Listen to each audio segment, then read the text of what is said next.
Tinatawag nating jihad, ang tinatawag nating hajj sa kababaihan, ito ang tinatawag natin na kanilang jihad. Okay. Ang haligi po ng hajj, isa man po ang hindi ninyo magawa, isa dito ay kailangan nyo po ulitin ang inyong hajj.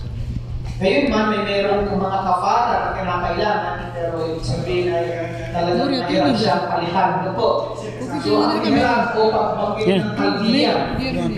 Ang ihram po ay hindi po yung dalawang tela na sinusuot. Ang tawag po dun sa tela na yun, yung pambaba ay izar, o tapis, at ang pag-itaas na po ay tinatawag na rida o balaban. Ano po? So, dito po, ang tinatawag na ihram, kapag po tayo ay nakapagbanggit ng ating layunin, doon pa lang po masasabi na ihram. Ang ihram, ang ibig sabihin po nito ay ang pagpasok natin sa tinatawag na nusuk, ang Arafah. Wala po tayong gagawin dito, maliban sa tayo ay patayo doon at nananalangin sa Allah subhanahu wa ta'ala. Uubusin natin ang oras doon hanggang sa lusubog ng araw. At kapag totally darkness na po, ay aalis tayo, tutulak tayo patulog sa lipat. Ang ikatlo po ay tawaf al-ifada, ang tawaf sa araw ng Eid. So ang araw ng Eid po ay ikasampu po yan ng Dhul-Hijjah. So pagkatapos po natin, wala pong problema po ang apat na haligi ng Hajj. Ano po? Kailangan may isagawa niyo po yan. Isa man po hindi niyo magawa niya, kailangan niyo po ng Hajj. So kailangan po. Yan. So ang wajib o yung obligadong gawain sa Hajj.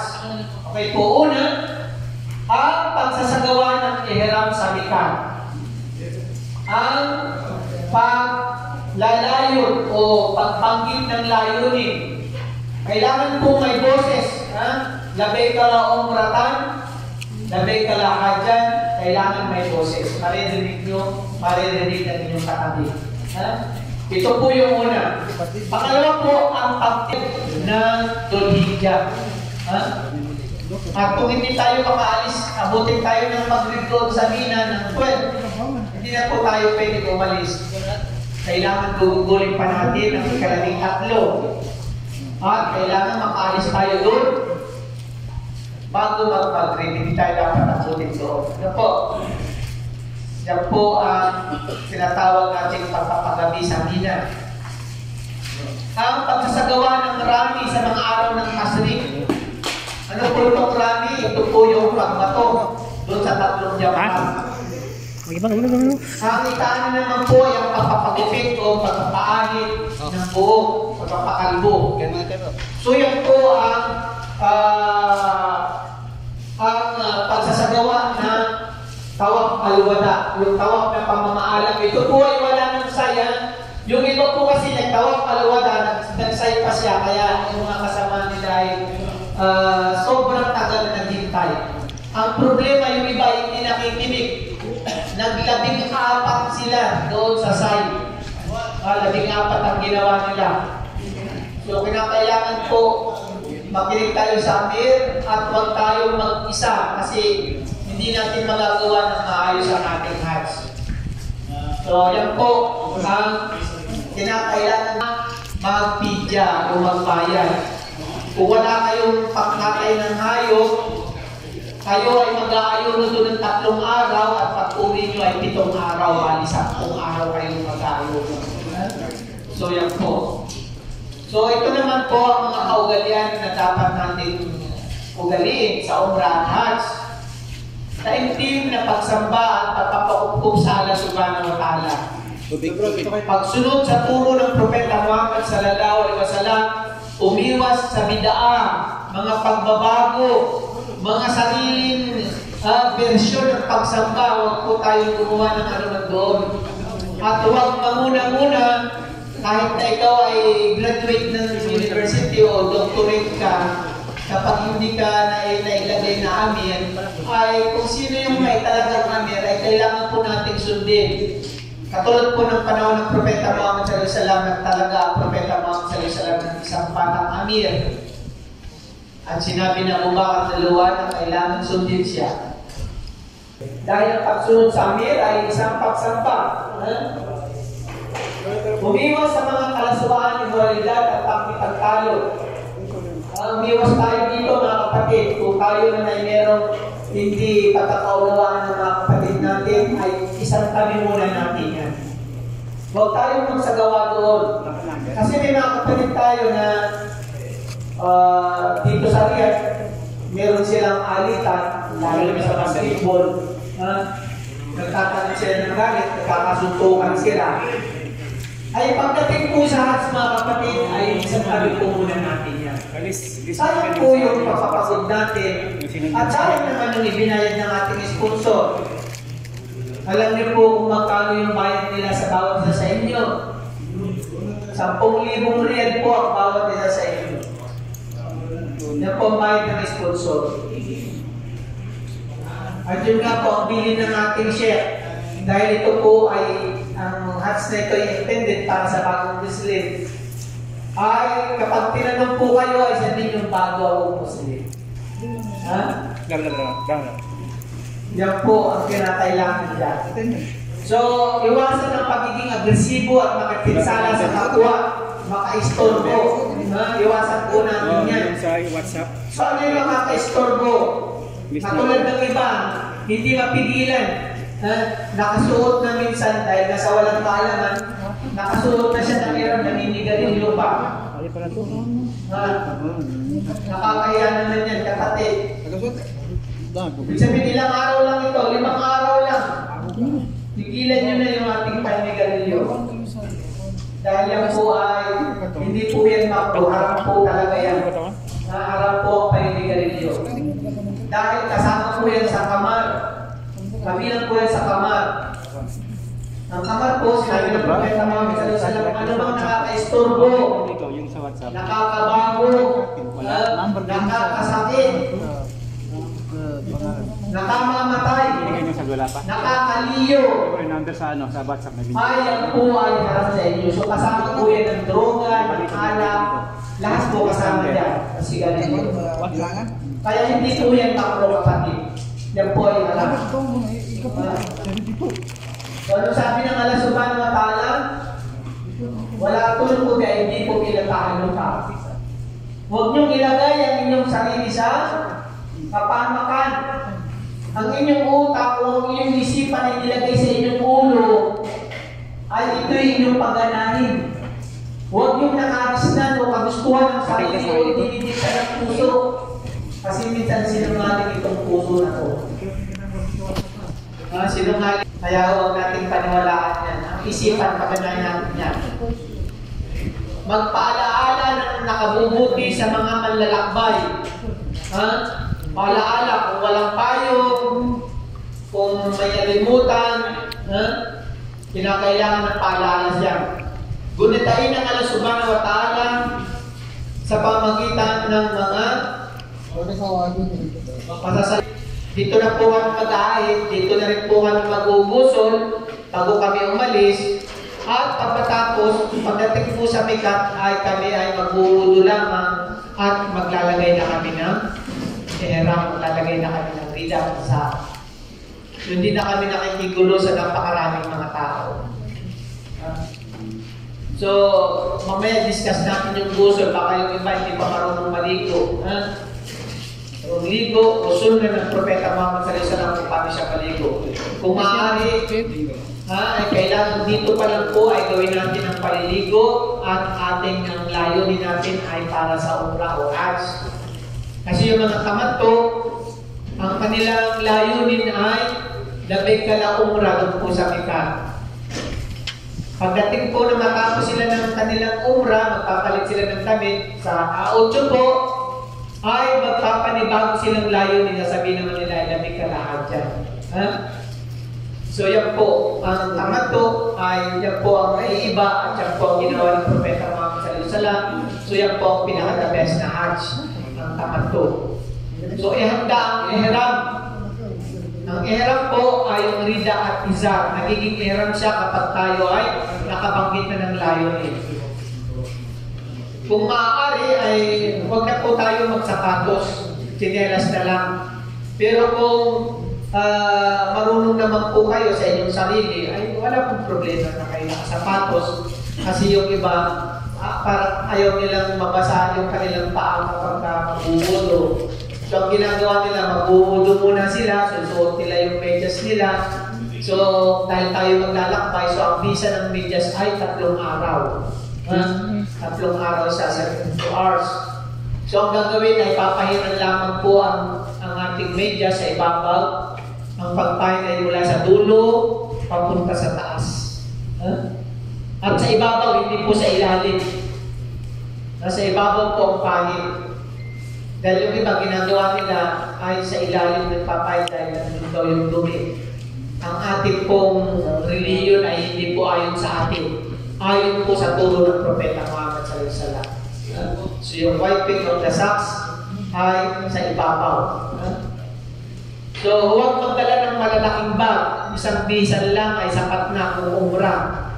Pero kung hajj ngayon ay kailangan natin ng magbihis. Yung magdala tayo ng pamalit na damit. Yung ating rida at isar, kailangan 2. May pamalit tayo para hindi tayo nangingitata doon. Dahil naka-erap tayo sa loob ng kung tayo mag-umpisa ng 8, so 8, so mula doon sa Mikat, mula doon sa Mikat, kung alis tayo na nasa Isyo a 7, 8, a 9, a 10, 4 na araw, nakaano ka? Naka-erap ka. So kailangan meron tayong papalit. Magdala ng bag na paglalagyan ng wallet, ikama at cellphone. Bawal magdala ng bag sa loob ng masjid ng alarang. Yung backpack, bawal po magdala doon. Kailangan lang po yung belt bag o katulad ng kay brother, pwede po yan. Basta maliit lang po na bag. Kaya pwede po yan, pwede yan. So, huwag magdala ng malaking halaga ng pera, baka mawala. Huwag kalimutan ng pagbayad sa pagpapagupit. Ngayon po ay tumaas na yung, kasi season po yan. So, pag mga ordinary yung mga araw, 10 lang po yung gupit. O pag dating po na, mas 20 na po yan. Pero kung meron naman kayong mga na-order sa online na mga mga razor, pwede na po. Uy, razor nga tabi ka. Okay. Pwede po yan. Utos So yan po ang paghahanda natin. Utos sa hotel pa mo, may karneso. O yung mga dapat nating dalhin, makinig. Dadalhin natin ay 2 pares. 2 pares meron. Pero kung wala naman, okay na yung isa. Mag-tiis na lang tayo, 4 araw tayo nakatapis. Yung rida at izam. Ngayon po ang dadalhin natin. Pangalawa, magdala po tayo ng tsinelas. At kailangan ingatan nyo yung tsinelas nyo. Kailangan meron kayong laging dalang plastic, lalo na pag pupunta kayo ng Masjid Al-Haram. Kailangan may dala kayong plastic, hindi po yan. Pag iniwan nyo po yan doon sa pintuan, hindi nyo na po makikita yan kasi may tagakuha po doon. May tagakuha ng mga naiiwan doon. So hindi nyo na po makikita yan. Tsinelas, damit, pamalit na damit, at saka payong. Lalo ngayon napakainit po. Huwag po kayong bibili ng payong na iniipit sa ulo. Kasi bawal po na kapag kayo ay nakapag-intention na maglalagay kayo ng nakatabit sa ulo ninyo. Bawal po yung nakaipit sa ulo na payong.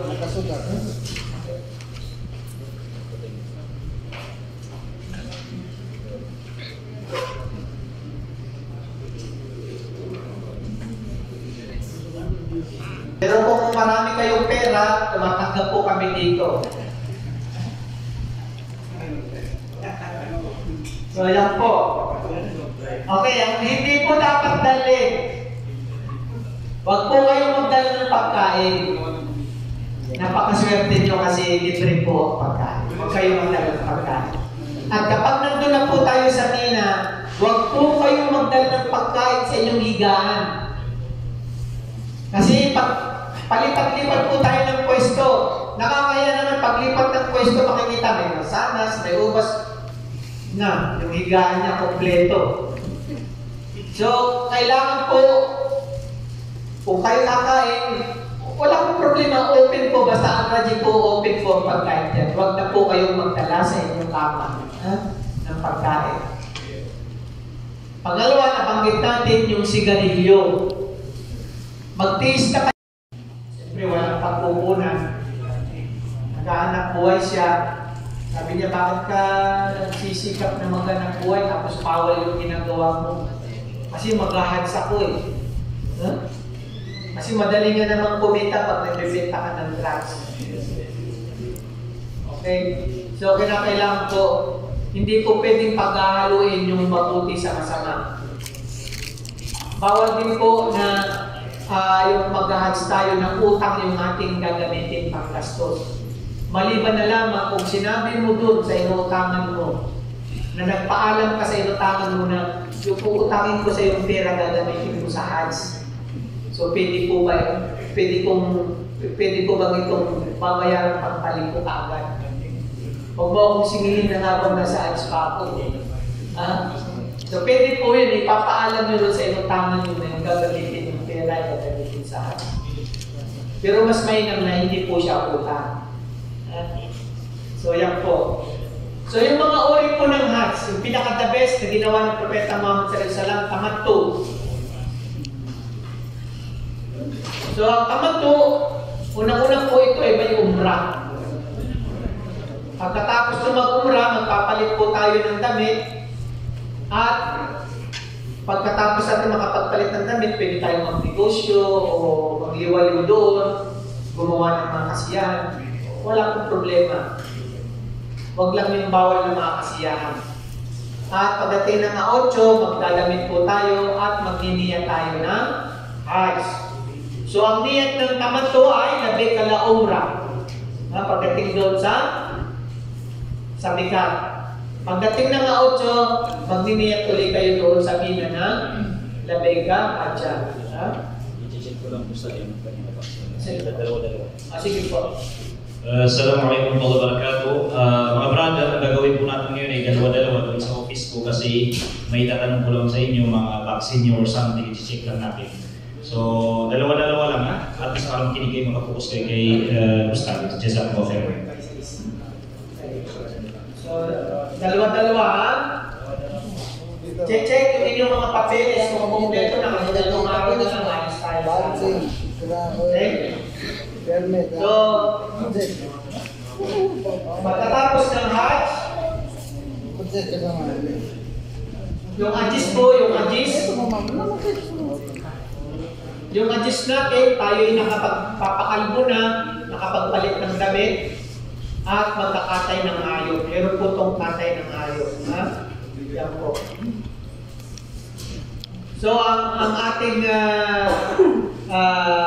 niyat, labik ka umratan, mutamatian, biha ilal hajj.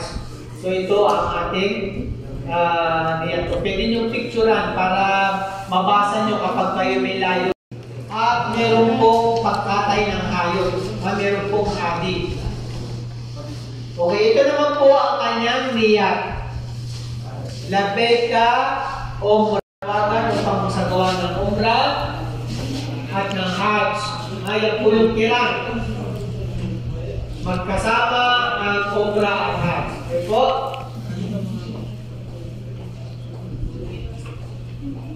Ang kasunod po natin ay ifrat. Ito po yung talagang kumbaga sa ano, sakto lang ang kanyang dala-dala. Yung ifrat po ay hajj lang po ang gagawin niya. Hajj lang. Pero, siyempre, kailangan pa rin pong dumaan siya ng Mikat. Although na ang kanyang ibada ay magsisimula ng 8, dadaan doon ng asa sa Mikat, so kailangan ka maglagay ng rida isa at maglayo ulit ka ron para pumasok ka sa ibada ng ihram. So, hajj lang ang gagawin niya. At walang pagkatay ng hayop, walang alay. Hajj lang. So, standing in Arafah, ikot lang siya na tawaf, ibada, at saka alwada, at saka say, at pagpakalbo. Yun ang gagawin mo. So, minus ang gastos, minus ang pagod. So, yan po ang ating ifrad. Ang ating layunin doon gagawin sa mikat, sasabihin nila Beka Hajar. Ang ifrad, the Beka Hajar, bilang pagtugon sa iyong panawagan upang magsagawa ng Hajj. The Beka Hajar. Yan lang po ang hiyat ng ifrad.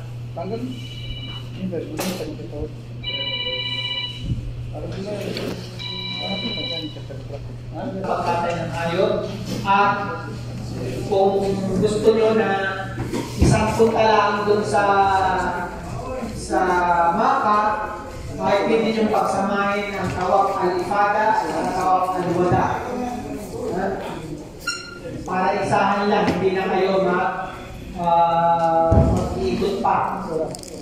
Talagang sobrang sikip na to, talagang ito yung pinakasikip. So, kailangan din natin na basahin ang dua sapat.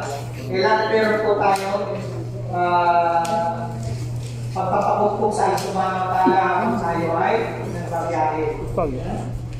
So, yan po ating pinasama So, pwede nyo po picture na sa mabasa-basa ninyo. Yan po ay kalimitan ginagamit sa mga malayong